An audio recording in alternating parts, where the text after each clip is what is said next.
নমস্কার বন্ধুরা, আজকের ভিডিওতে দেখাবো কিভাবে লক্ষ্মীর ভাণ্ডার প্রকল্পের ফর্ম ফিল আপ করবেন। যেসব মহিলারা 25 থেকে 60 বছরের মধ্যে বয়স, তারা এই প্রকল্পের নাম নথিভুক্ত করতে পারবে। আর এই ভিডিওটা বানানোর উদ্দেশ্য একটাই, কারণ আবার আগস্ট থেকে নভেম্বর পর্যন্ত দুয়ারে সরকার ক্যাম্প বা আমাদের পাড়ার সমাধানে এই প্রকল্পের জন্য ফর্ম জমা নিচ্ছে। তো আপনারা যারা এখনও পাননি তারা জমা দিতে পারেন। তো এই ফর্ম কোথা থেকে পাবেন? এই ফর্ম আপনারা আপনার ব্লক অফিস বা দুয়ারে সরকার ক্যাম্প থেকে কালেক্ট করতে পারবেন, অথবা এই ফর্ম আমি ভিডিও ডেসক্রিপশন বক্সে দিয়ে দেবো, আপনারা সেখান থেকে ডাউনলোড করে প্রিন্ট আউট করে নিতে পারেন। আর আমি অনির্বাণ, আমার ইউটিউব চ্যানেল রয় টেকটিক্সে আপনাদের সবাইকে স্বাগত। তো চলুন ভিডিওটা শুরু করা যায়। তো এই ফর্মটা ডাউনলোড করে বা প্রিন্ট আউট করে বা দুয়ারে সরকার ক্যাম্প থেকে নিয়ে, তো আপনাকে প্রথমে যে কাজটি করতে হবে, এখানে একটি কালার 500 সাইজ ফটো অ্যাটাচ করে দেবেন। অ্যাটাচ করার পরে এখানে আপনার অ্যাপ্লিকেশান আইডি, এটি এখানে কিছু বসাবার প্রয়োজন নেই। তারপরে পার্সোনাল ডিটেলস, এখানে আপনার দুয়ারে সরকার রেজিস্ট্রেশন নাম্বারটি বসাতে হবে। তো এই নাম্বারটি কোথা থেকে পাবেন? এই নাম্বারটি যেখানে দুয়ারে সরকার ক্যাম্প হচ্ছে সেই ক্যাম্প থেকেই আপনারা পেয়ে যাবেন।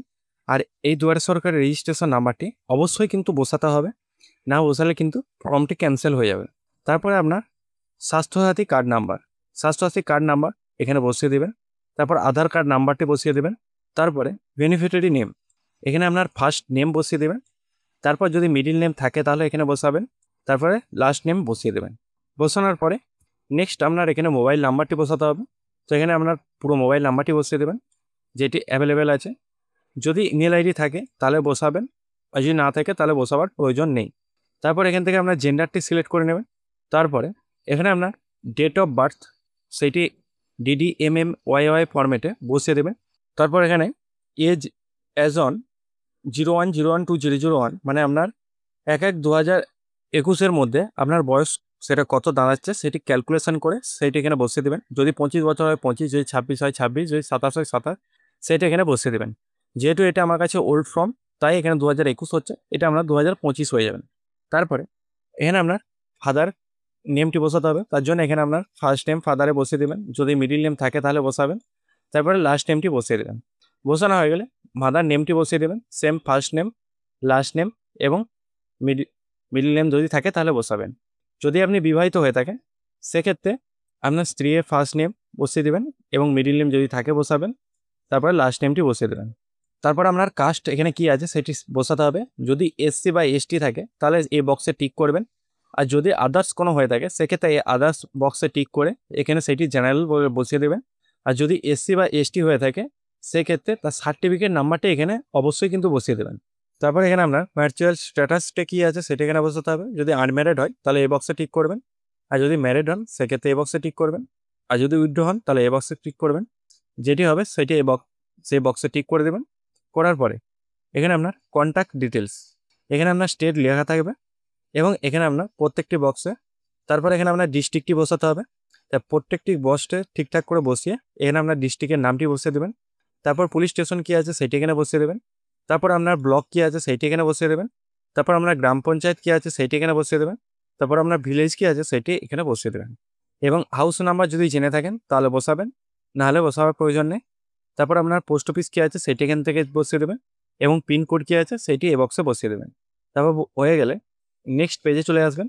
তারপর number of years duelling in West Bengal, মানে আপনি আপনার এই পশ্চিমবঙ্গে কতদিন বসবাস করেন সেইটি ইয়ার্সে বসিয়ে দেবেন। 20 বছর যদি হয় 20 বছর, যদি 25 বছর হয় 25, সেই 30 বছর হয় 30, যেটি হবে সেটি এখানে বসিয়ে দেবেন।